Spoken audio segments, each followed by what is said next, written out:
হিসেব এখন মিলবে না এসপি সাহেব, মিলবে না, সময় লাগবে। ধরে নিন আপনি যে পথে চলছেন আমি সেই পথেরই পথিক। হেয়ালি করবি না ঈশান, বিষয়টা মোটেই নিরাপদ নয়। যতই মিথ্যা বলিস, আজ তোর এই অবস্থার জন্য। ঈশান হাত তুলে থামিয়ে দেয় তাকে। থাম, আমার রাইট। তবে গিলটি কাউকে ডিফেন্স করাটা তো তোর প্রফেশনের সাথে যায় না। আমি কাউকে ডিফেন্স করছি না। রুশের বিষয়টা সবাই জানতি, আমি জানতাম না কেন? সাজিদ চুপ করে রইল। অনিমা উঠে দাঁড়ালো বিছানা থেকে। তুই হাই টেম্পার, রেগে যেতি। কই রেখেছে, বরং ওর সাথে ভালো টাইম স্পেন্ড করে এলাম। বেচারির নাকি আমার জন্য রাতের ঘুম হয় না, একটু ঘুমের ডোজ দিয়েছে আর কি, 1-2 দিন ঘুমাবে আর কি। সাজিদ হাত নাড়ে। সেই খবর আমার কাছে আছে। দিদিকে এই মিথ্যেটা বলবি না তুই। রুষার বিষয়টা আমরা দেখবো, আলাদাভাবেই দেখবো। ওকে কষ্ট দিতে চাচ্ছিস কেন? ও একটা ছেলে কথা বলছিল জানিস। 1 সেকেন্ড, বাই এনি চান্স তুই ওকে জেলাস করার জন্য এসব বলবি? অনিমার কথায় ঈশানের মুখ গম্ভীর হয়ে যায়। কি একটা ভাবে। আমি ওকে ভালোবাসি না, তাই যা বলার আমি বলবো। ভালো না বাসলে বিয়ে করতে রাজি হতিস না? রোষা কি বিয়ের জন্য তো রাজি ছিলাম। তুই আবার রুষার সাথে তিতিরকে জড়াচ্ছিস। রুষা কিছু এবার বোধহয় কিছু একটা হলো। ঈশানের মুখটা মলিন হয়ে এলো। সবাই খেয়াল করলো সেটা। সাজিদ বড় বড় চোখ করে বলল, সত্যি রুষা? ঈশান শেষ করতে দিল না সাজিদের কথা, মুখ ঘুরিয়ে নিল। আমি সামনে নেব সবটা, চল নিচে চল, জেরে করে শেষ হলে। কে চাস তুই? এমন করার কারণটা বল। তোর কাজ তুই কর, ধরনে হেল্প করছি তোর। রুষা? ওর কাছে আমার আর কাজ নেই আপাতত, তবে আমি খুব ভুল না করলে ও এত সহজে শান্তিতে না নিচে ঘুমাবে না আমাকে ঘুমাতে দেবে। তবে আপাতত আমার যা দরকার, যা নেওয়ার নিয়ে এসেছে। তোকে পাঠিয়েছে সেসব দেখেছিস? সাজিদ অবাক হলো। ব্যস্ত ভঙ্গিতে ফোন খুললো, বড় বড় চোখ করে ফেললো। রেখে দে, কাজে দেবে আই গেস। ওকে সামনে নিস আপাতত। শুধু তিতির নয়, আমার গোটা পরিবারই আমার কাছে ইম্পর্ট্যান্ট। আর তোদের ভালোর জন্য যদি সাময়িক কষ্ট দিতে হয় আমি তাও দেব। কিছু সময়ের আঘাতের ফলস্বরূপ যদি আজীবন ভালো থাকা যায়, এটুকু কষ্ট পেতে বা দিতে কি ক্ষতি? দীর্ঘশ্বাস ফেলে এবার পরিস্থিতি স্বাভাবিক করতে চাইলো ঈশান। ঘাড় ডলল এক হাতে, বাঁকা হেসে তাকালো সবার দিকে। ইউর রাইট, আমি লম্বা রেসের ঘোড়া। সেটা না হয় আমার বোর্ড থেকে শুনিস পড়ে। রেসটা এখন এই জীবনে একবারও খোলা হয়নি, নাহলে প্রমাণ দিতাম। যখন খেলবো আমার বউকে বলবো তোদের জানাতে, ও না হয় রিভিউ দেবে। ঈশান চোখ টিপল। অনিমা ঋতু কপাল চাপড়ালো ছেলেটার এমন নির্লজ্জতার কথা শুনে। বাকিরা হেসে ফেলল। সাজিদের ফোন ততক্ষণে চলে গেছে অনিমার হাতে। সেখান থেকে বাকিরা নজর বোলালো সেটাতে। সবারই চোখ ছানা বড়া। নিয়াস লাফিয়ে উঠল। তুই জানতি সব ঈশান? ঈশান পাঞ্জাবিটা গায়ে জড়ালো, হাতে ঘড়িটা পড়তে পড়তে বাঁকা হেসে বলল, আমি বলছে ডুবাই মুখ দেই না, তোর অন্তত জানিস। ঘরময় আলোর ঝলমল করছে। বিষাদময় পরিস্থিতিতে সম্পূর্ণ ভাটি পড়েছে। সবার খুশিতে মাতামাতি করছে। হই হুল্লো আওয়াজে গমগম করছে পুরো বাড়ি। গিন্নিরা খাবার টেবিলে সাজাতে ব্যস্ত। বিয়ে পড়ানো হলেই বর কনেকে খাওয়াবে যা যা সব তৈরি করা শেষ। রিশা, রোশনি, রাফি, তমার ভাই বোনদের সাথে পুরো বাড়ি ছোটাছুটি করছে। ঘড়ির কাঁটাতে সময় 8:45। কাজী সাহেব চলে এসেছেন বেশ কিছুক্ষণ হলো। বাড়ির লোকজন সহ যাদের আসার কথা ছিল সবাই তৈরি হয়ে বসেছে। কাজী সাহেব তিতিরকে নিয়ে আসার জন্য তাড়া দিলেন। ঈশান নেমে এসেছে, সাজানো আসনে বসলো। মাঝখানে ফুল দিয়ে তৈরি পার্টিশন করা হয়েছে। বরকনেকে দুপাশে বসানো হবে। মিনিট 5-এর মধ্যে নিশি নুরি নিয়ে নামলো তিথিকে। ছোট বাচ্চারা হাততালি দিয়ে চিৎকার করে লাফিয়ে উঠল। ঈশান তাকালো সিঁড়ির দিকে। তিতিরকে ধরে নামানো হচ্ছে। নিশি আঁচল ধরে আছে।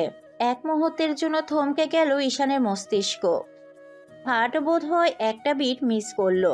চোখ সরিয়ে নিতে চাইলো, অসম্ভব মনে হলো তার কাছে। লাল টুকটুকে বেনারসি জড়ানো, মুখের সামনে বেশ লম্বা করে ঘোমটা টানা। দুহাতে সে ঘোমটা ধরে আছে তিথির। তবে সে পাতলা ঘোমটার আড়ালে পরীর মতো মুখখানা আবছা দেখতে পাওয়া যাচ্ছে।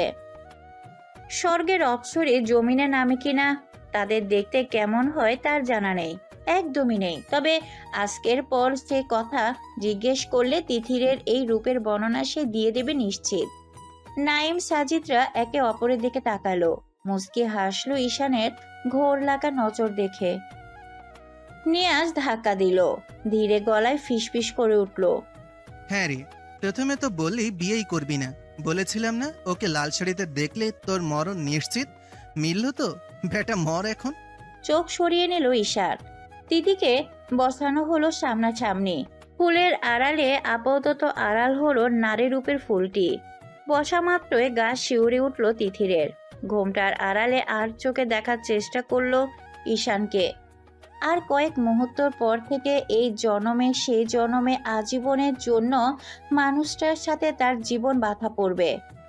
দেওয়ান বাড়িতে এই মুহূর্তে পিনপতন নীরবতা। তিথির ঈশানকে বসানো হয়েছে।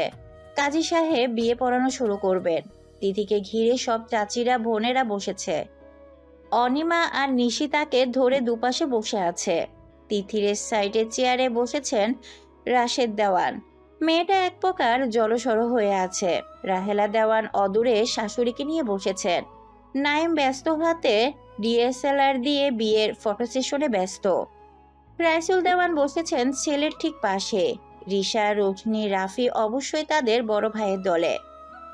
তারা মহা উত্তেজিত হয়ে আছে এই মুহূর্তে। ঘুরে ঘুরে বারবার বর কনেকে দেখতে ব্যস্ত। কাজী সাহেব ফিরে তাকালেন রাইসুল দেওয়ানের দিকে। বিয়ের কাজ শুরু করবেন, অনুমতি চাইলেন। রাইসুল দেওয়ান সাহেব মাথা নাড়লেন। কাজী সাহেব হাতের নথিটা খুললেন, গলা পরিষ্কার করে নিলেন খানিকটা। আজকে একটা বিশেষ দিন, পবিত্র দিন। বিয়ে দুটো মনের পবিত্র মিলন, পবিত্র বন্ধন। খোদার তরফ থেকে এটি পূর্ণ নির্ধারিত, ইহকাল পরকালের জন্য এক হওয়া। জনাব রাইসুল দেওয়ান এবং জনাবা রাহেলা দেওয়ানের বড় এবং একমাত্র পুত্রের সাথে মৃত জনাব হেলাল শিকদার এবং মৃত জনাবা তনয়া শিকদারের একমাত্র কন্যা রেহনুমা আরশাদ তিথির 30 লক্ষ 1 টাকা দেন মোহর ধার্য করে শুভ বিবাহ অনুষ্ঠিত হবে। কাজী সাহেব তিথিরের দিকে ঘুরে বসলেন। হাঁটু অবধি লম্বা ঘোমটাটা টানা, চোখ ছলছল করছে তার। টুপটাপ দুফোঁটা পানি গড়িয়ে পড়ল তার কোলের উপর। বাড়ির সকলের দৃষ্টি তার উপর।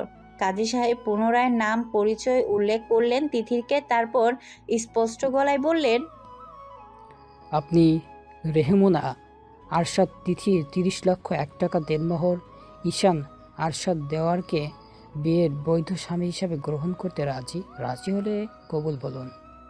তিতির থমকে থাকে। কথাটা গলার ভিতরে দলা পাকিয়ে আসে। বুকের ভিতরটা চিনচিন করছে। বিয়ে প্রতিটি নারীর স্বপ্নের মতো। এই বিশেষ দিনটার অপেক্ষা সকল নারী করে। হাজার হাজার স্বপ্ন বোনা থাকে, তবে আর দুজন মানুষের বোধ হয় এই দিনটা নিয়ে আরো বেশি অনুভূতি কাজ করে। তারা হলো বাবা মা। কাজী সাহেব তার বাবা মায়ের নাম উচ্চারণের সময় মৃত বলার সাথে বুকের ভিতরটা চিনচিন করে উঠল তার। হুট করেই অনুধাবন করলো ওই বিশেষ মানুষ দুটো তার এই বিশেষ দিনে তার পাশে নেই, কোথাও নেই, গোটা দুনিয়াতেই নেই। ঝরঝর করে কেঁদে ফেলল তিথির। অস্পষ্ট স্বরে দুটো শব্দ বেরিয়ে এলো মুখ থেকে, বাবা মা। কান্নার তোড়ে আর কথা বলতে পারল না সে। ঘরময় সবাই বুঝতে পারল তিথিরের অবস্থা। এক মুহূর্তের মধ্যে সবার চোখই ছলছল করে উঠল। রেহেলা দেওয়ান শাড়ির আঁচলে মুখ চেপে ধরলেন। বাড়ির কর্তাদের চোখের পানি জমল। রাহেলা দেওয়ান উঠে এগিয়ে গেলেন সেদিকে।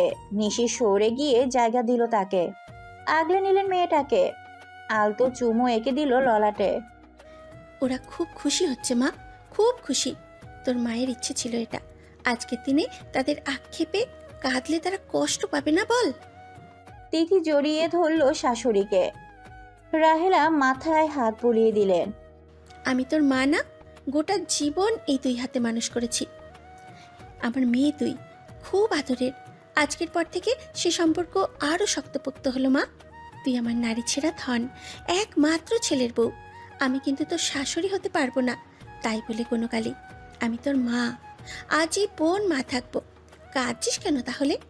আমি তোর বড় মামা, তোর বাবা মা না? এমন কাঁদলে আমাদের কষ্ট হয় না? আমাদের তো মনে হয় তোর মা বাবা হতে পারিনি তাহলে।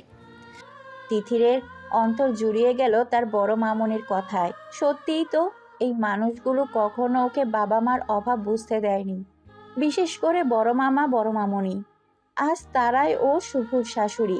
এ জীবনে তার কোনো কিছুই কমতি নেই, রাখেনি তারা, না আদর, না যত্ন, আর না তো ভালোবাসা।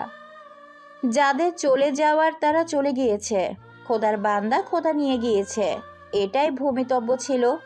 খোদার মসজিদে কিসের আক্ষেপ, কিসের আফসোস, যেখানে খোদা এরকম পরিবার দিয়েছে তাকে। তিথির রাহেলার দিকে তাকিয়ে আদুরি ভঙ্গিতে মৃদু হাসতে চাইল। রাহেলা আলতো হাতে শাড়ির আঁচলে চোখ মুছিয়ে দিয়ে অনিমাদের ইশারা করলো তাকে সামলাতে। নিজে চোখ মুছতে মুছতে উঠে গেলেন সেখান থেকে। কাজী সাহেব আবারও জিজ্ঞেস করলো তিথিরকে। এবার খানিকটা দম নিয়ে জোরে শ্বাস টেনে নিল তিথির। কান্নার জন্য এখনো ফোপাচ্ছে। তারপর সময় নিয়ে ধীরে ধীরে উচ্চারণ করলো, আলহামদুলিল্লাহ, কবুল করলাম। কাজী সাহেব দ্বিতীয়বার বলতে বললেন, আলহামদুলিল্লাহ, কবুল করলাম। এবং সব শেষে তৃতীয়বারের মতো, আলহামদুলিল্লাহ, কবুল করলাম। ঘরময় সকলে চোখে মুখে খুশির ঝলক ফুটে উঠল। নায়েম সব অ্যাঙ্গেলে ভিডিও ছবি নিতে ব্যস্ত। কাজী সাহেব এবার ঘুরলেন ঈশানের দিকে। ঈশান স্থির হয়ে বসে আছে। এই সময়টাতে পুরুষ মানুষের মনের মধ্যে ঠিক কী চলে সেটা কি নারীর মতো প্রকাশ পায়? পায় না বোধ হয়। ক্ষেত্র বিশেষে হাতে গোনা কিছু পুরুষের প্রাপ্তির খুশিতে আবেগে প্রকাশ ঘটতে দেখা যায়। তবে ঈশানের মতো কঠিন মনের পুরুষের হৃদয়ে তার ভাষায় নেহাত অপছন্দের নারীকে গোটা জীবনের মতো নিজের সাথে হালাল করে বাঁধার অনুভূতি কি হতে পারে তা হয়তো অপ্রকাশিতই শ্রেয়। বলা বাহুল্য, ঈশান এর মধ্যে আর একবারের জন্য তাকায়নি তিথিরের দিকে। সেটা কেন, তার হিসেব আমাদের কাছে থোড়াই থাকবে? হতে পারে বউ নামক ওই হালাল নারীটির চোখের পানি তার কঠিন হৃদয়কে ক্ষত বিক্ষত করছে, অথবা অপছন্দের পরিমাণ বেশি হওয়ায় সে চোখের পানি সহ্যের সীমার ঊর্ধ্বে। কে জানে, হবে হয়তো কিছু একটা। বাড়ির সবার দৃষ্টি এবার ঈশানের দিকে। কাজী সাহেব আবার স্পষ্ট করে উচ্চারণ করলেন, ঈশান আরশাদ দেওয়ান, আপনি কি জনাব মৃত হেলাল শিকদার এবং জনাব মৃত তনাই দেওয়ানের একমাত্র কন্যা রেহনুমা হেলাল তিথিকে 30,01,000 টাকা দেনমোহরে আপনার বৈধ স্ত্রী হিসাবে কবুল করলেন? ঈশান সময় নিল না, তবে দম নিল খানিকটা। মাথা নাড়ল সে, ধীর গলায় উচ্চারণ করলো, আলহামদুলিল্লাহ, কবুল করলাম। জি, আবার বলুন। আলহামদুলিল্লাহ, কবুল করলাম। আরেকবার। এবার ঈশান আর চোখে একবার নজর ফেলল তিথিরের দিকে। তিথির মাথা নিচু করে শাড়ির অংশ ধরে বসে আছে, কাঁদছে। ছোট্ট শরীরখানা কেঁপে কেঁপে উঠছে বারবার। লাল দোপাট্টাখানা একদম অনেকটা সামনে অবধি টেনে দেওয়া। ভারী বেনারসিতে গাবতী গহনা নিয়ে আড়ষ্ট হয়ে বসে আছে। জি, আলহামদুলিল্লাহ, কবুল করলাম। ঘরময় সবাই আলহামদুলিল্লাহ আলহামদুলিল্লাহ বলে উঠল। কাজী সাহেব দোয়ার জন্য হাত তুললেন। তিথির হঠাৎ তাকালো ঈশানের দিকে। ঈশান তার দিকে তাকিয়ে কি, তাই তো মনে হলো। তীরের সূক্ষ্ম ফলা এসে বুকে লাগলো তার। ঈশান বুঝতে দিল না, ভাবলেশীনভাবে অন্যদিকে তাকালো। সবাই প্রায় নিঃশব্দে চোখ মুছল। রিশা, রোশনি, রাফি তিনজন এক প্রকার চিৎকার শুরু করে দিল খুশিতে। ঘরময় ছোটাছুটিতে ব্যস্ত। ইয়ে, বারবি এখন বড় ভাইয়ার বউ, বারবি এখন বড় ভাইয়ার বউ। ছোটদের কথা শুনে হাসির রোল পড়ে গেল সবার মধ্যে। বউ শব্দটা যতবার কানে আসছে বুকের বাঁ পাশটা কেমন মোচড় দিয়ে উঠছে তিথিরের। একই অনুভূতি বোধ হয় ঈশানেরও হচ্ছে। ঈশান অবাক হয়, এ কেমন অনুভূতি? অসময়ে আকাশ ভেঙে বৃষ্টি নেমেছে বাহিরে। ফাগুনের নাতিশীতোষ্ণ আবহাওয়ায় হঠাৎ করে প্রকৃতি রুষ্ট হলো নাকি নবদম্পতিকে শুভকামনা জানাতে এই পথ বেছে নিল তা বলা মুশকিল। ঘন ঘন বিদ্যুৎ চমকাচ্ছে।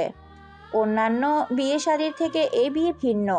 না আছে কনে বিদায়ের ঝক্কি, না তো মেয়ের পরের ঘরে চলে যাওয়ার কান্নাকাটি। বাড়ি জুড়ে খুশির আমেজ সবার মধ্যে। ঘরের মেয়ে আজ থেকে ঘরের বড় বউ। নয়ন, নিয়াজ, সাজিদ, নাইম মিলে অতিথিদের আপ্যায়নে ব্যস্ত ছিল এতক্ষণ। খাওয়া দাওয়ার পর্ব মিটে গেছে এরই মধ্যে। তমার পরিবার ইতিমধ্যে চলে গেছে। তমা রয়ে গেছে অবশ্যই, আজকে সে এখানেই থাকবে। নিয়াজ, সাজিদ ওদের কাউকেও যেতে দেওয়া হয়নি। যেতও না ওরা, কি করে যেত? বন্ধুর বাসর বলে কথা, কত দায়িত্ব তাদের। সবার এরই মধ্যে সুন্দর করে ঈশানের ঘরে ওর বাসরের জন্য সব সাজিয়ে ফেলেছে। ঈশান তিতিরকে পাশাপাশি বসিয়ে খাবার খাইয়ে তিতিরকে নিয়ে যাওয়া হলো সে ঘরে। ছেলেমেয়েরা নানান দুষ্টমি করবে এখন। যথেষ্ট রাত হয়েছে। বড়রা কেউ আর তাদের আনন্দে বাধা হতে চাইল না। সবাই কাজ মিটিয়ে চলে গেল নিজেদের ঘরে। যা যা বলে দিলাম মনে আছে তো? অনিমার কথায় তিতির মোটেও মাথা তুলল না। লজ্জায় আড়ষ্ট হলো। নত মস্তিষ্ক আরো নত হলো। কিসব উল্টাপাল্টা বলা হচ্ছে তাকে। তিতিরের লাজে রাঙা মুখ দেখে হেসে উঠল সবাই। তিতির বসে আছে ফুলের রাজ্যে যেন। পুরো ঘরময় লাল সাদা নানান ধরনের ফুলে সাজানো। দেওয়ালে কিনারা ঘেঁষে ক্যালেন্ডারের বহর। ফুলের মধ্য দিয়ে জড়ানো ফেরি লাইটের সোনালি আলোয় ঘরটা আরো ঝলমল করছে। সফেদ বিছানার উপর লাল টুকটুকে বউ বসে আছে। হাঁটু অব্দি ঘুমটা টেনে দেওয়া তার। তিথিরের শরীরটা অবশ লাগছে অনুভূতির জোয়ারে। নিজেকে হাতড়ে বেড়াচ্ছে সে। ঈশানের রুমে এভাবে তাকে বসিয়ে রাখা হয়েছে। আজ থেকে তারা স্বামী স্ত্রী নামক পবিত্র বন্ধনে আবদ্ধ। বারবার তাকে কথাটা মনে করিয়ে দেওয়া হচ্ছে। শোন, ফিল্মের নায়িকা নায়িকাগুলোর মতো একদম করবি না, বুঝলি? ওই যে নাটক করে না, দাঁড়া দেখাচ্ছি। তমা এক লাফে সরে গিয়ে দূরে দাঁড়ালো। নিজের ওড়নাটা মাথায় দিয়ে কোণে সাজার নাটক করলো। ওড়নাটা কামড়ে ধরলো তাতে। কাদো কাদো মুখ করে দুটো হাত সামনে নিয়ে নিষেধ করার ভঙ্গি করলো। তুমি দিও না গো বাসর ঘরের বাতি নিভাইয়া, আমি অন্ধকারে বন্ধ ঘরে যাব মরিয়া। হো হো করে হেসে উঠল ঘরের সবাই। সাথে সাথেই আবার এগিয়ে গিয়ে চিত হয়ে শুলো তিথিরের পায়ের সামনে। হাতের গোলাপখানা নাটকীয় ভঙ্গিতে বাড়িয়ে ধরল তার দিকে। আপাতত সে ঈশান সেজেছে। কণ্ঠ মোটা করে ঘোমটার কোণা তুলল খানিকটা। সুখের পরশ দেব তোমায়, থেকো না দূরে, শান্তি খুঁজে পাবে আমার প্রেমের আদরে। ঘরের মধ্যে এক একজন হাসতে হাসতে লুটোপুটি খাচ্ছে। তমার অভিনয়ে গানের লাইনের মানে না বুঝলেও মেজের হুমড়ি খেয়ে হাসছে রিশা, রোশনি আর রাফি। নিশিনরি গড়িয়ে পড়ছে একে অপরের উপর। অনিমা, ঋতু হাসতে হাসতে চোখে আসা পানি মুছছে। তিথির রক্তিম মুখ এখন অস্বাভাবিক রক্তিম হয়ে উঠেছে আরো। একটু আগে অনিমা শিখিয়ে দেওয়া সেসব, আর এখন তোমার এহেন পাগলামি। লজ্জায় মরে যাচ্ছে সে। অনিমা এগিয়ে এসে বসলো পাশে। এখনই এমন লজ্জা পেলে চলবে? আমার বন্ধুটা তো এখনো কোমরাই তোলেনি। তিতির কিছু বলতে পারছে না। নারী সত্তা জেগে উঠছে বারবার। ভেসে উঠছে স্বামী নামক ওই মানুষটার মুখছবি। ভেজা চোখ জোড়া আড়াল করে বাড়ির ছেলের দায়িত্ব পালন করছে নয়ন। ভাইয়ের বিয়ের দায়িত্ব বলে কথা, কিন্তু বুকটা যে জ্বলছে, ভীষণ জ্বলছে। চোখের সামনে এতগুলো বছরে আগলে রাখা তার নয়নের মণিটা আজ অন্য একজনের নামে কবুল পড়ল। বুকের বা পাশটা আর বেঁচে থাকতে সায় দিচ্ছে না। পরিবার, বড় ভাই, বাবা মা, দিদা সবার খুশির কথা ভাবতে গিয়ে নিজের সুখটা গলা চেপে মেরে ফেলল সে। একটাবার মুখ ফুটে বলতে অবধি পারল না সে কথা। এই জীবনে আর পারবে না, কখনো না। সে অধিকার তার আর নেই। তার উপর হারাম তকমা জারি করা হলো আজ থেকে। আজ থেকে তার মনিটা তার বড় ভাইয়ের বউ। পুরুষ মানুষ কাঁদতে পারে না, না হলে সে বোধহয় দুনিয়াদারি এক করে কাঁদতো আজকে। কিন্তু ভাগ্যের কি পরিহাস, সে অধিকারটাও তার আর নেই। ঈশান বসে আছে নিচতলায় বন্ধুদের সাথে। নয়ন সেখানে থাকতে পারল না। আর কিছুক্ষণ পরেই ঈশানকে বাসর ঘরে নিয়ে যাওয়া হবে। সবাই সেই প্ল্যান করছে, হাসি ঠাট্টা করছে। তার বুকটা আরো ঝাঁঝরা হয়ে আসছে। নয়ন মাথা ব্যথার দোহাই দিয়ে উঠে এলো দোতলায়। এখানেও সমস্যা। ঈশানের ঘর থেকে শোনা যাচ্ছে নারী স্বরের হইহুল্লা। বাড়ির সব মেয়েরা এখন ওখানে কিনা? তিথিরের কাছে সবাই। ভাই দাঁড়িয়ে রইল সিঁড়ির মাথায়।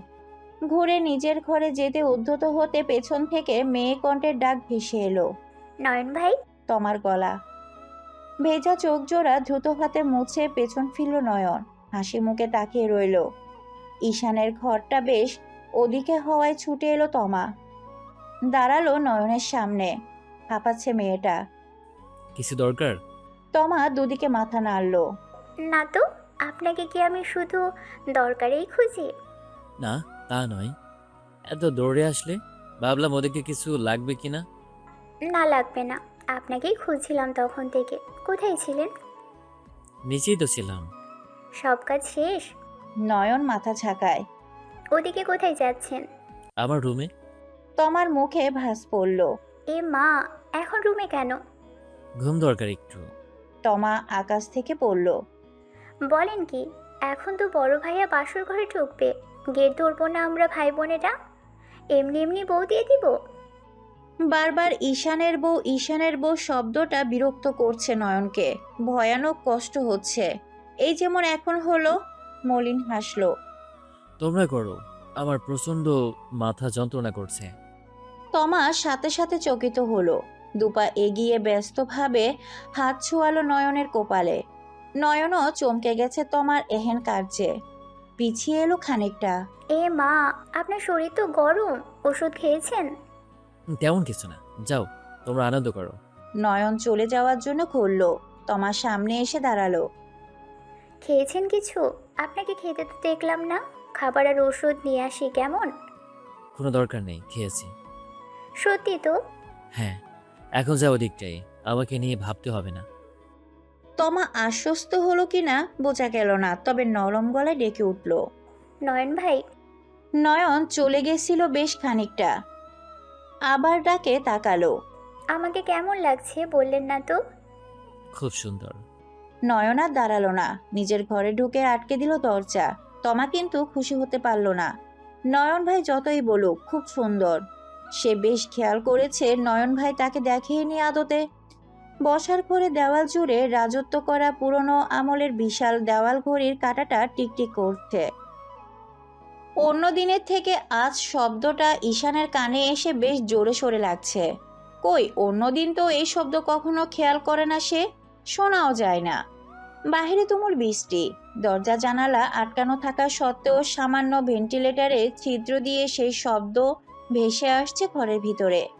বসার ঘরের সোফায় গা এলিয়ে ফোনের স্ক্রিনে চোখ রাখা ঈশানের। পাশের সোফাগুলোতে বসে আছে নিয়াজ, নাইম, সাজিদ। তারা বিয়ের ছবিগুলো দেখছে। তবে বারবার আর চোখে তাকাচ্ছে ঈশানের দিকে। ঈশানের মধ্যে ঘরে যাওয়ার কোনো তাড়া দেখতে পাওয়া যাচ্ছে না। নাইম খোঁচা দিল নিয়াজের ঘাড়ে। বল না ওকে, বাসর রাতে টেরাটা কি সারা রাত এখানে শুধু মুখে বসে থাকবে নাকি? নিয়াজ হতাশ দৃষ্টি রাখলো ঈশানের দিকে। ছেলেটা গাধা নাকি? ওইরকম মোমের মতো একটা বউ বাসর ঘরে রেখে ঠায় বসে ফোন চালাচ্ছে। কন্ট্রোলে দাঁত দিতে হয় শালার। তেরামিতে 1 নম্বর প্রাইজ ওরই পাওয়া উচিত। নিয়াজ উঠে এসে বসলো ঈশানকে ঘেঁষে। সাজিদ, নাইম অধীর আগ্রহে তাকিয়ে আছে সেদিকে। নিয়াজ বেশ গলা নামিয়ে আনলো। দেওয়ান সাহেব কি উপোস ভাঙবেন না? ঈশান বিরক্তি চোখে তাকালো। নিয়াজ সরে বসলো খানিকটা। না মানে বলছিলাম, উপোসের তো একটা সময়সীমা আছে, তাই বলছিলাম। জন্ম থেকে পুরুষ হওয়ার পরও এতদিন ছিলেন, ভালো কথা, পুণ্যের কথা। তবে 3 কবুলের পর উপোস ভাঙাও কিন্তু একটা পুণ্যের মধ্যেই পড়ে। ঈশানের তপ্ত দৃষ্টিতে গলার স্বর আরো নামিয়ে ফেললো নিয়াজ। শুকনো ঢোক গিলল। উঠে দাঁড়িয়ে সরে দাঁড়ালো সাজিদের কাছে। এবার গলা উছলো। আঙ্গুল নাচিয়ে কড়া গলায় বলল, তাহলে সত্যি ভাববো উপোস আজকে সত্যি রুষার কাছে ভেঙেছিস তুই? What nonsense Niaz. ঈশানের ধমকে নড়ে চড়ে উঠল নিয়াজ। জায়গা মতো তীর মেরেছে। দেওয়ান সাহেবের চরিত্রে আঙ্গুল তোলা। আজ নিয়াজ বাঁচলেই হয়। আমি কেমন জানিস না তোরা? আমি ওরকম মেয়েদের সাথে are you kidding me? Niaz দুহাত তুলে থামানোর ভঙ্গি করলো। তাহলে বইয়ের কাছে যাচ্ছিস না কেন? ওইটাই তো দাঁড়াই। এখন এনার্জি নেই? আর একটা বাজে কথা বললে কথা বলার জন্য গলার আওয়াজ খুঁজে পাবি না, বলে রাখলাম।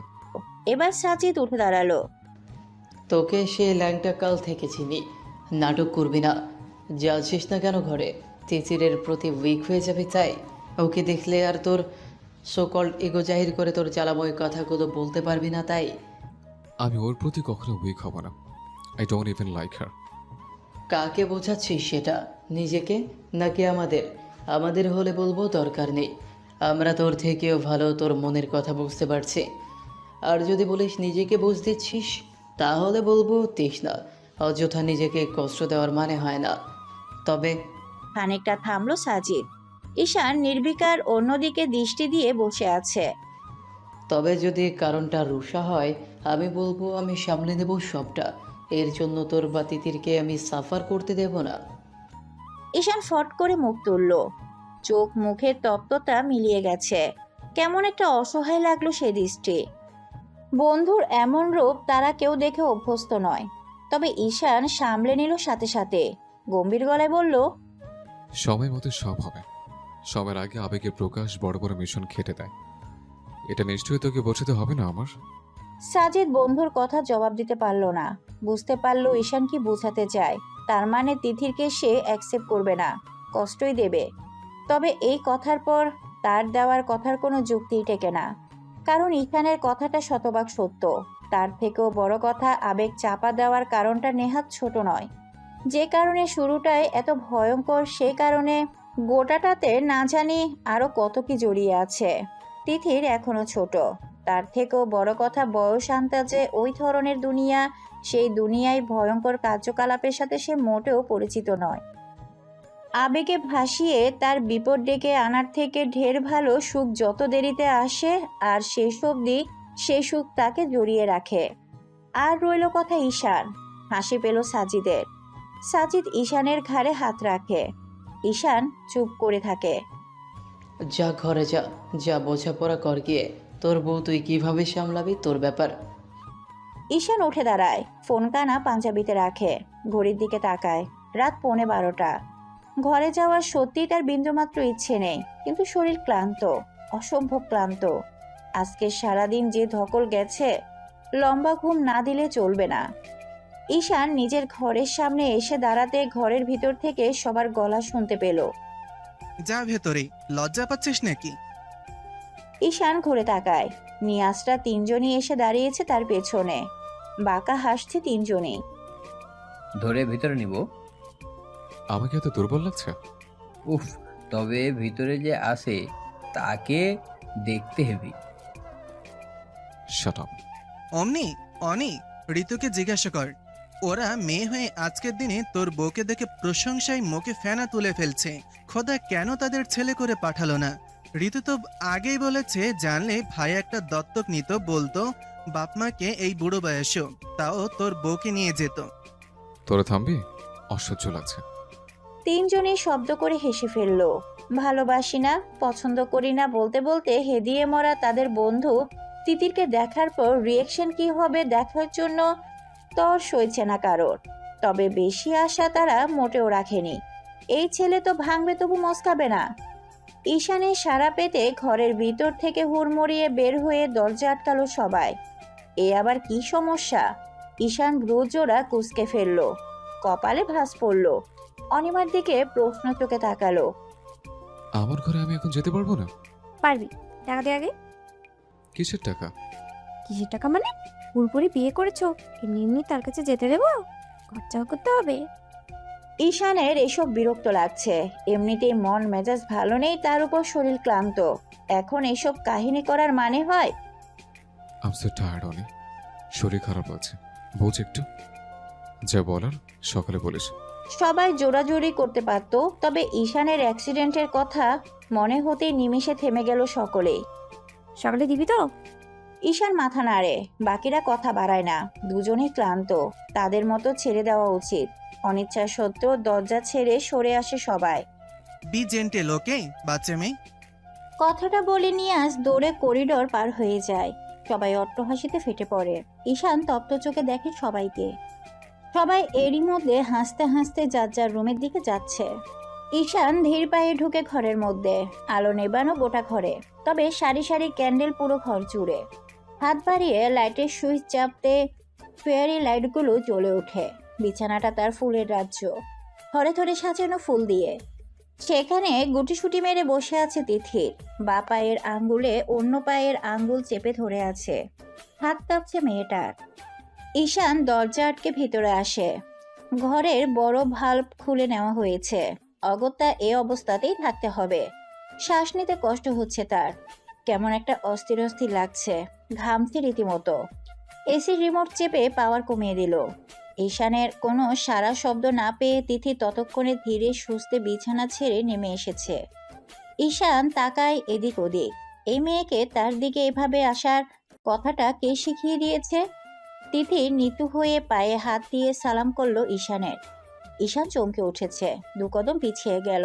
গলা যথাসম্ভব ভারী করলো নিজের। কি হচ্ছে এসব? তিথির উঠল না। মাথা নুয়ে রাখা, ঘোমটাটা এখনো বড় করে টানা, তবে পাতলা জর্জেটের হওয়ায় স্নিগ্ধ মুখখানা দেখা যাচ্ছে। ঠোঁটে লাল টকটকে লিপস্টিক, নাকের নথ বোধ হয়ে ওটা।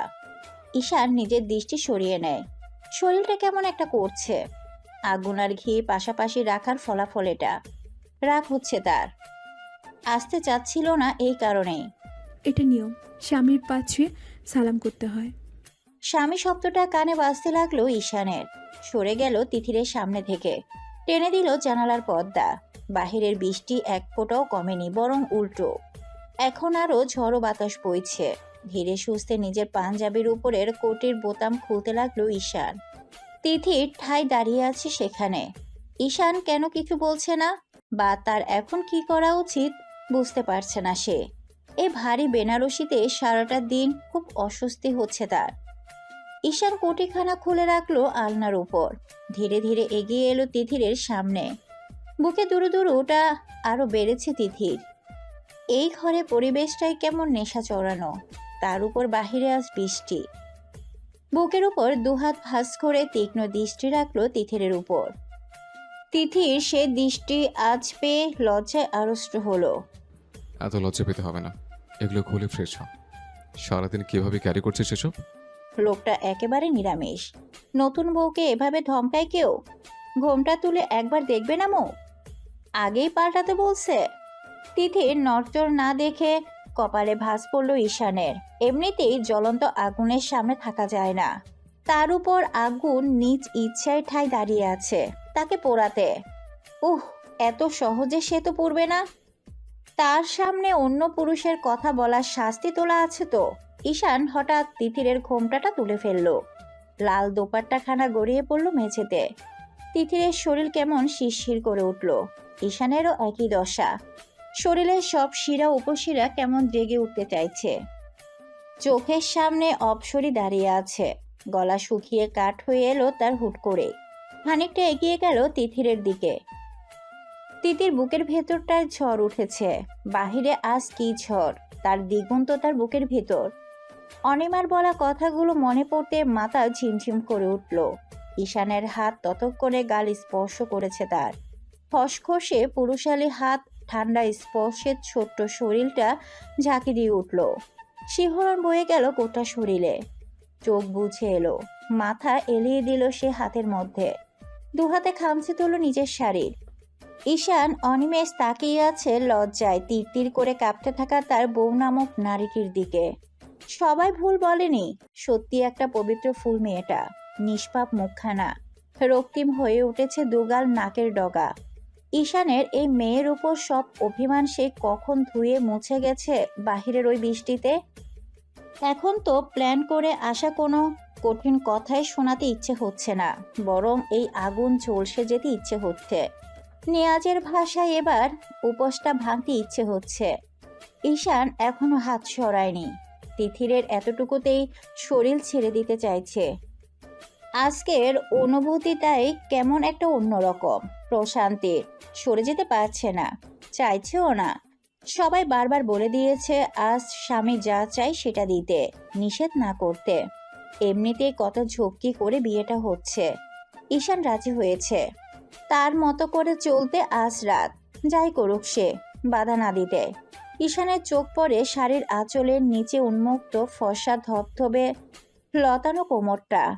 কোটি দেশের উপর শাড়ির অংশটুকু এখন দেখতে ইচ্ছে হচ্ছে না, সেটুকু সরিয়ে ফেলতে মন চাচ্ছে।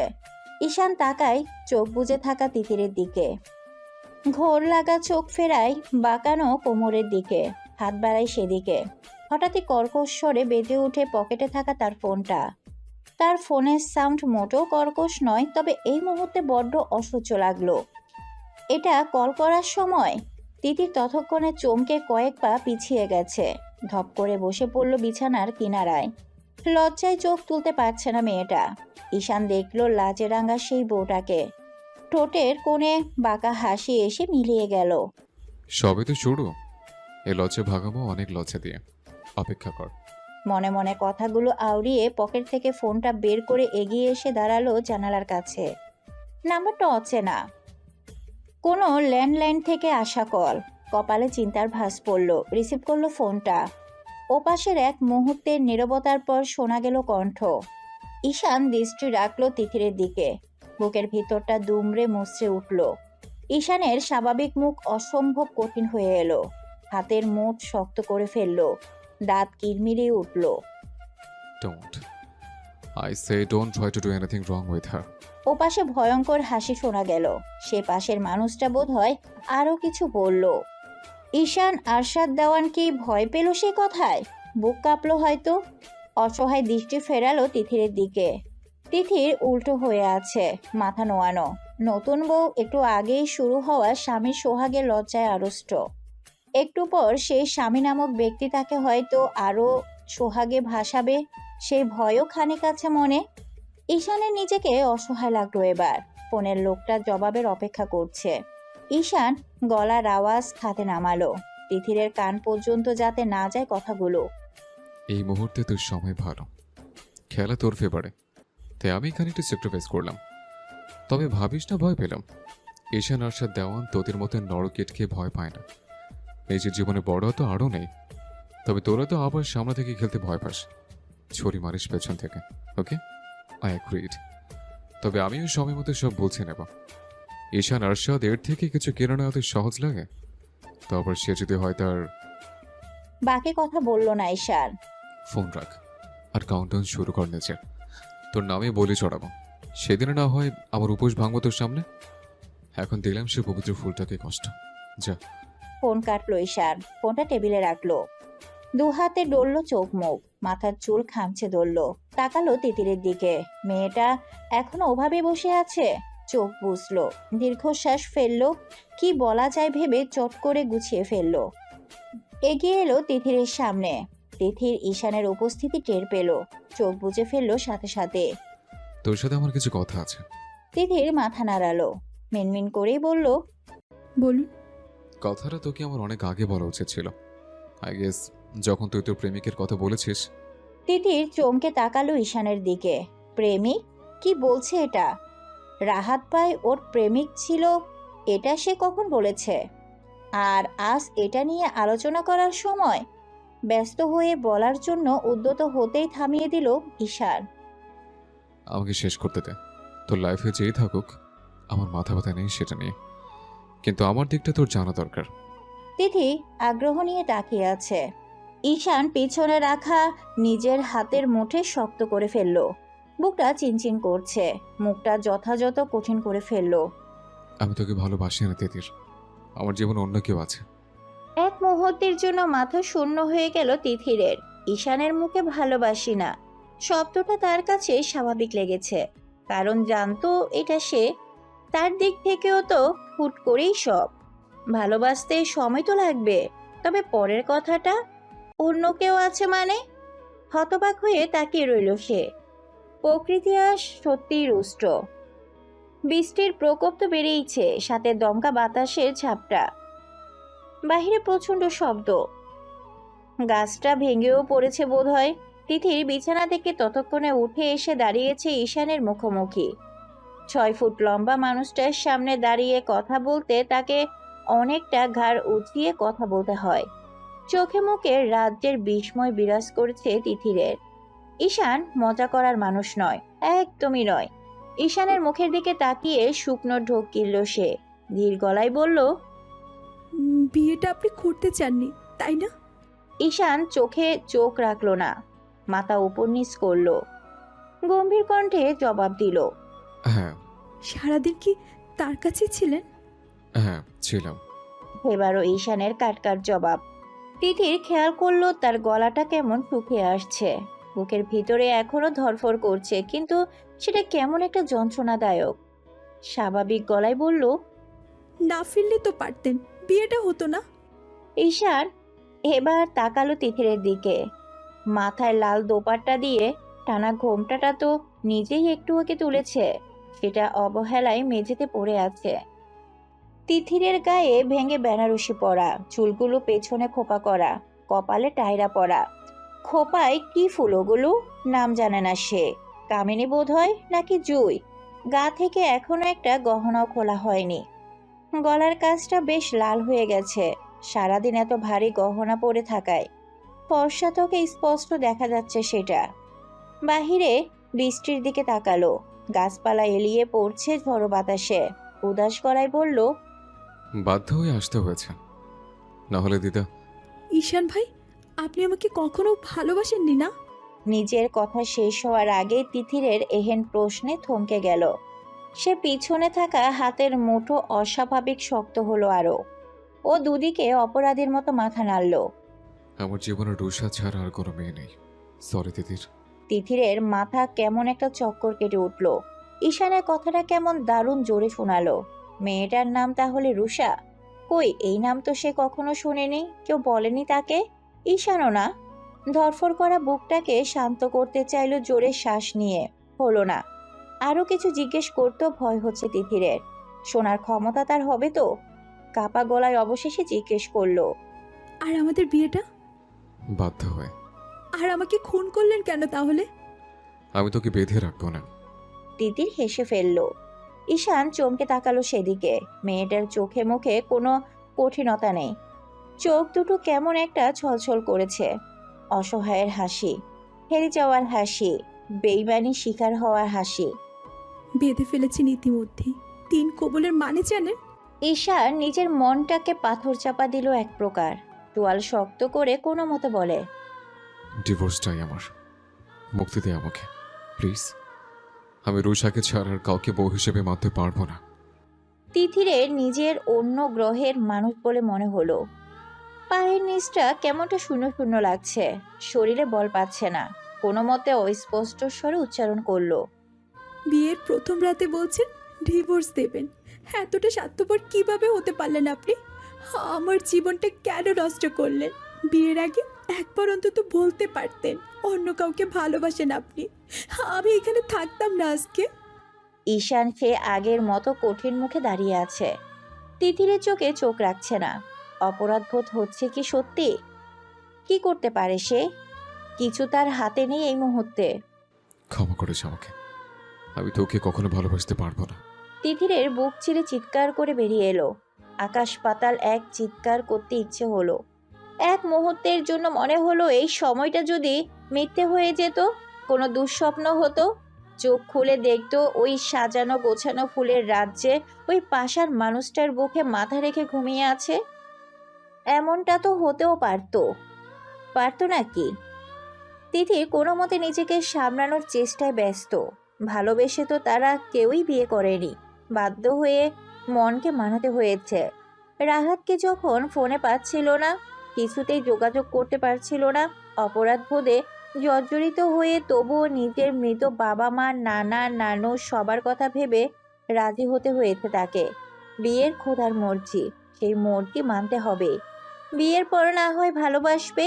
কবুলের সাথে সাথে টের পেয়েছিল সে পবিত্র অনুভূতি, যেটা আগে কখনো হয়নি। কানে কানে কেউ বলেছিল এখন থেকে যা হবে সেটাই ভালোবাসা। কিন্তু এসব কি? এই ছিল ভাগ্যে? তিথি জড়ানো গলায় বলল, এই জীবন আপনার নামে করে দিলাম। আর আপনি এত সহজে বলে দিলেন ভালোবাসা নেই, কিচ্ছু নেই।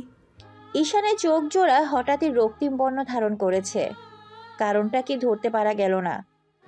বাহিরে ঝড়ের সাথে পাল্লা দিয়ে চলেছে ঘরের মধ্যে একজোড়া নবদম্পতি মনের ঝড়। উতাল পাতাল হয়ে যাচ্ছে সব। এক নিমিষে মিথ্যে মনে হচ্ছে সব সম্পর্ক। ঈশান তিথিরের কোনো প্রশ্নের বোধহয় গুছিয়ে জবাব দিতে পারছে না, আর না তো চোখে চোখ মেলাতে পারছে। গলা শুকিয়ে এসেছে অনেক আগে। আচমকা শ্বাস নিতেও কষ্ট হচ্ছে। রক্তিম দৃষ্টি ফিরিয়ে নিয়ে একই গম্ভীর স্বরে বলতে গেল কথা, কিন্তু আশ্চর্যজনকভাবে গলা ভেঙে আসছে। কণ্ঠ কিছুতেই কঠিন হচ্ছে না। আমি তোকে ভালোবাসি না। আমি সারাদিন রুষার সাথে ছিলাম, বুঝতে পারছিস নিশ্চয়। আর কেন যেন শুনতে ইচ্ছে হচ্ছে না কিছুতেই। শুনতে পারছে না সে। ঠকে গেল বোধহয় এই জীবনে, কঠিনভাবে ঠকে গেল। না তো তাকে যে ভালোবাসে সে রাহাত ভাই তাকে পেল, আর না তো সে যাকে ভালোবাসলো সেই ঈশান তার হলো। বিয়ের প্রথম রাতে কোনো স্বামী যদি উপহার হিসাবে বিচ্ছেদ চায়, সে নারীর ভাগ্যকে কি বলা যেতে পারে? কারোর উপর অভিযোগ করা যেতে পারে? খোদার কাছে কি এই প্রশ্ন করা যাবে, নাকি সেটাও পাপ? তিথিরে তা জানা নেই। তিথি দুই হাতে কান চেপে ধরল, গাল বেয়ে গড়িয়ে পড়ল নোনা জল। ফুপিয়ে উঠল মেয়েটা, ভাঙা ভাঙা করে উচ্চারণ করলো কথাগুলো। আর বলবেন না দয়া করে, সহ্য করতে পারছি না, বুকটা এপর ওপর হয়ে যাচ্ছে। দয়া করুন এবার আমার উপর একটু, দোহাই লাগে আপনার। ঈশানের চোখ জ্বালা করছে, নিঃশ্বাস নিতেও পারছে না। পেটের কাটা অংশের ব্যথা অনুভব করতে না পারলেও সেই ব্যথাটা বুকের বাঁ পাশে হচ্ছে। কারণ কি এটার? সে তো সত্যিই চায়নি প্রথমে বিয়েটা। মিথ্যের ছবি দেখেও বিশ্বাস না করলেও রেগে গিয়েছিল। ওর সেই প্রেমিক পুরুষের কথা বলায় এক প্রকার জেদেই রাজি হয়েছিল বিয়েতে। তাহলে মেয়েটার আক্ষেপে তার কষ্ট কেন হচ্ছে? ঈশান চুপ করে রইল, মুখে কোনো কোমলতার ছাপ আনল না। তিথি ততক্ষণে মেঝেতে বসে পড়েছে। আশ্চর্যজনকভাবে এখন কাঁদছে না, বসে আছে পাথরের মতো, স্থির নজর ঈশানের পায়ের দিকে। ঈশান নিচু হয়ে মেয়েটাকে তুলতে গিয়েও তুলল না। তিথির চোখ দুটো মুছল, কান্নার জলে চোখের কাজল ছড়িয়ে গেছে। তবুও কি স্নিগ্ধতা লাগছে মেয়েটাকে। হাসলো তিতির। সে হাসিতে বিদ্রুপ নাকি ভালোবাসা, ঈশান সেটা ধরতে পারল না। মুখ তুলল ঈশানের দিকে। বেশ, আপনার নামে কবুল পড়ে আপনাকে ভালোবেসে যখন কলঙ্কই লাগলো, তবে সেই কলঙ্কই মঞ্জুর। ভালোবাসা ভালো থাকুক, আপনার অনুরোধই রইল, দেব মুক্তি। ভালোবেসে কলঙ্ক ভালোবাসা? ঈশান চমকে তাকালো তিথিরের দিকে। তিথিরের মুখে আর কান্না নেই, কেমন একটা নির্জীব মনে হচ্ছে মেয়েটাকে। ঈশান কথা বাড়াতে পারল না, তিথির ঠায় দাঁড়িয়ে রইল রোবটের মতো। তোর দায়িত্ব নেব আমি, চিন্তা করতে হবে না। আর সবার সামনে আমরা স্বাভাবিক কাপল হিসেবেই থাকতে হবে আর কি। ঘরের ভেতর আমাদের মধ্যে কি সম্পর্ক সেটা বাইরের কেউ জানবে না। সময় মতো সবাইকে সব জানিয়ে দেব। এখন জানালে দিতে সহ্য করতে পারবে না। তার জন্য যখন এত কাহিনী করতে হলো, নাটকটা না হয়ে চলতে থাক। তারপর তোর জীবন তোর মতো, যা চাইবে যেভাবে চাইবি হবে। তিথির কথা বলল না। ঈশানের কথা খুব মনোযোগ দিয়ে শুনল। অসহায় চোখে তাকিয়ে রইল সামনের হৃদয়হীন পাষাণ স্বামী নামক একটা মানুষের দিকে। ঈশান আলমারি খুলে জামা কাপড় বের করে ঢুকে গেল ওয়াশরুমে। কয়েক মিনিটের মধ্যে বেরিয়েও এলো। বেড সাইড টেবিল থেকে মেডিসিন বের করলো কিছু একটা। চোখের উপর হাত রেখে বিছানায় শটানে শোলো। তিথি তাকিয়ে রইল সেদিকে। সে কি করবে এখন? কার কাছে যাবে? এই দুঃখের ভাগ নেওয়ার তো কেউ নেই। বেশ কিছুক্ষণ পর ঈশানের সারা শব্দ পাওয়া গেল না আর। কড়া ওষুধের ডোজে ঘুমিয়ে পড়েছে। তবে সে যে আঘাত পেয়েছে সে কথা তিথি জানল না। সে আঘাতের হদিশও এখনো তিথি পায়নি। তাই ঈশানের ঘুমের অভিমান, নিজের উপর মায়া, আক্ষেপ আরো দ্বিগুণ হলো। ধীর পায়ে এগিয়ে গেল বেলকনির দিকে, দরজা খুলল। বাহিরে প্রচণ্ড ঝড় বইছে। আবহাওয়া অধিদপ্তরের হিসাবে 10 নম্বর সতর্ক সংকেত টাইপের ঝড়। আজ হঠাৎ করে সে খুব সাহসী হয়ে গেল। অন্ধকার ভয় পাওয়া, বিদ্যুৎ চমকানিতে চিৎকার করে মানুষ খোঁজা মেয়েটা আর ভয় পেল না। ঘাড় ঘুরিয়ে একবার দেখল ঈশানকে। বারান্দায় থাই গ্লাস সরানোতে ঘরে দমকা বাতাস ঢুকছে। ঈশানের বোধহয় ঠান্ডা লাগছে। মুস্কি হাসলো, এসে দাঁড়ালো বারান্দায়, গ্লাসটা লাগিয়ে দিল। মুহূর্তেই ভিজে একসার হয়ে গেল সে। মুষলধারে বৃষ্টি, সে বৃষ্টির পানিতে তার দুঃখ, আজকের অপমান সবকিছু মোছা সম্ভব নয় বোধহয়। গায়ে এখনো বিয়ের বেনারসিটা, গা ভর্তি গহনা খোলেনি সে। চুলগুলো খুলে গেল বৃষ্টির তোড়ে। একরাশ দীঘল কেশরাশি ছড়িয়ে গেল কোমর ছেয়ে। ধুয়ে যেতে লাগলো সাজসজ্জা, চোখের কাজল, ঠোঁট ভর্তি লাল টকটকে রং সব নিজ হাতে ডলে তোলার চেষ্টা করলো।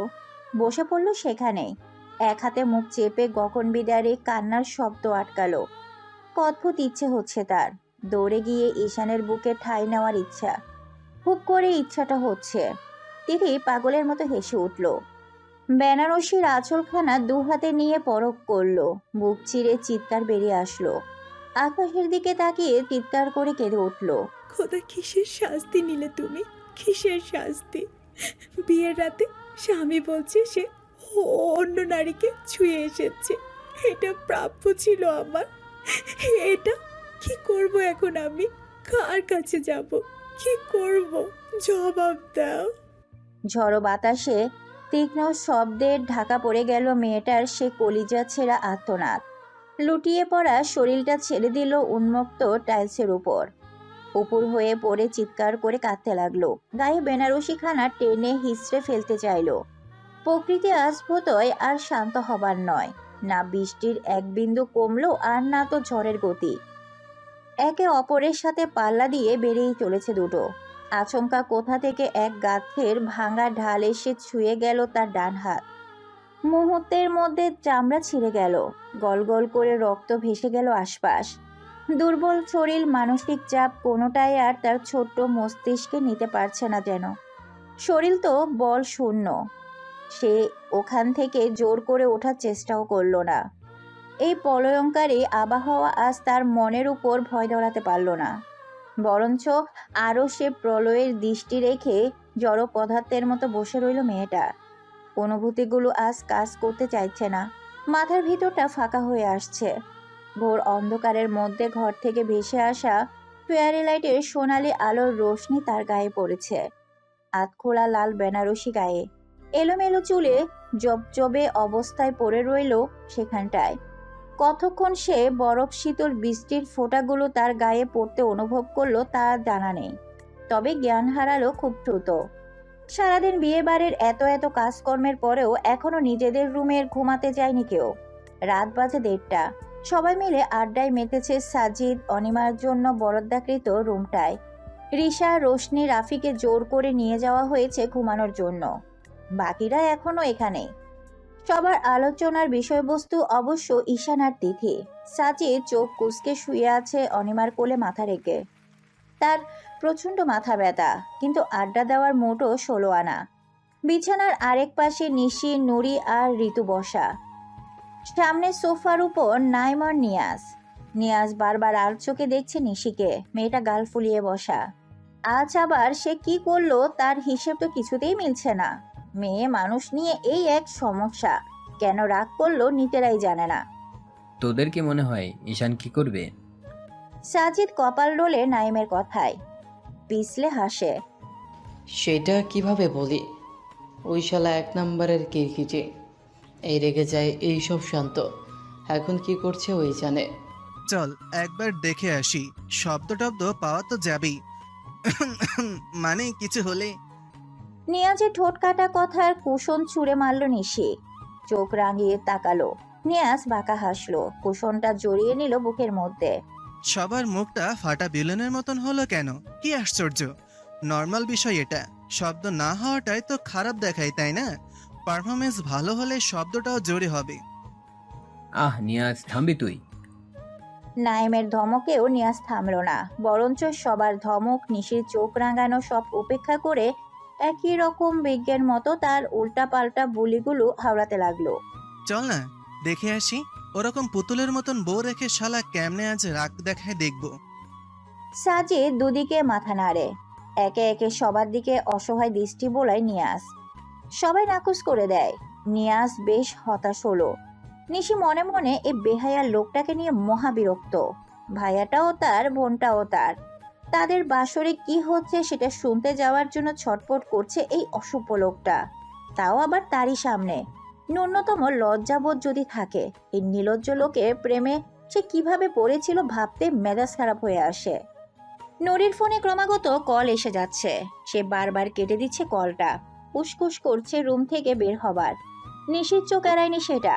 আবার ব্যস্ত ভঙ্গিতে কলটা কেটে দিতে দেখে নিশি জিজ্ঞেস করে বসলো নুরিকে, কে কল করছে? নুরি চমকে উঠল, কেমন একটি হাসলো। রং নাম্বার বড়পু, ঘুম পাচ্ছে, রুমে যাবে না? তুই যা, আমরা আসছি। নুরি অপেক্ষা করে না আর, দ্রুত হাতে বেরিয়েছে রুম থেকে।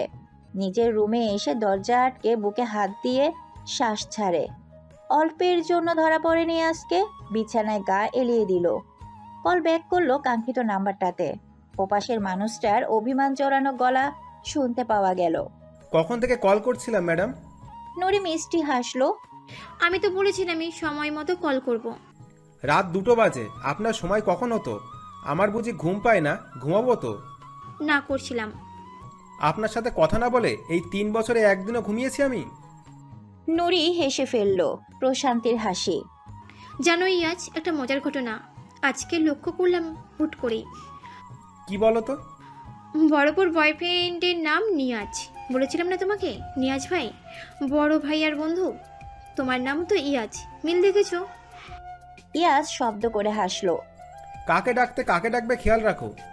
তা ঠিক। ওপাশের পুরুষটাও মনোযোগ দিল। বলুন ম্যাডাম। তোমার বাড়িতে আমাদের কথা জানিয়েছো?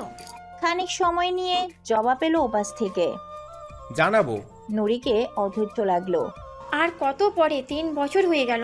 আমি তো আর পালিয়ে যাচ্ছি না, জোর করে বিয়েও দিচ্ছে না আমাকে। তাহলে এত তাড়া কিসের? নুরি আহত গলায় বলল, আমাকে তো দিতে পারে। তখন করে নেবে বিয়ে? ইয়াজ উচ্চস্বরে হাসির আওয়াজ এলো। মজা করছিলাম তো। আমি জানাবো বাসায়। না। এত জোরে না, শুনে চমকে উঠল নুরি। কান থেকে ফোন খানিকটা সরাতে হলো। ইয়াজ সামলে নিল, সাথে সাথে গলা পরিষ্কার করলো। মানে আমি ছেলে, আমি আগে বলি।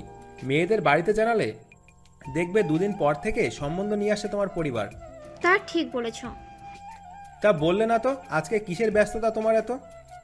নুরি কপাল চাপড়ালো। এত তাড়াহুড়োর মধ্যে বলতে ভুলে গেছিল।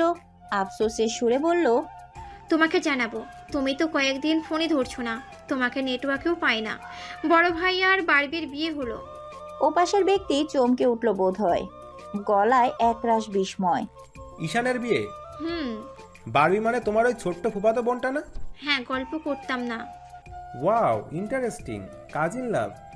নুরি দীর্ঘশ্বাস ফেললো। এখনো লাভটাম হয়নি। ভাইয়াকে তো জানোই, একরোখা, হুট করে বিয়ে করানোর রেগে যাচ্ছে।